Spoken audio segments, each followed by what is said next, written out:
just finishing up the Dynamat, or I guess this brand is called HushMat. So I put this on both the door panels. Got this door panel done and put back together. So now I just gotta do some JB welding and I can get that one back on. There's a couple things that broke. And then here in the back, I took this all apart and then I got that real good. Even down into these crevices here, all around that crash sensor. So yeah, pick that, I think that's the roll bar sensor or controller.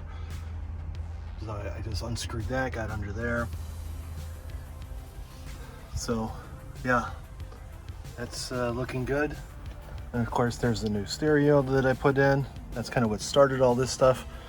Yeah, I haven't shown an update on this, but I have the cup holder, the folding cup holders. So that's from a later model year. And then of course fix this too. Yeah, all the buttons are looking good. Definitely coming together. I got these stock Bose speakers back here. So now I just need to put it all back together.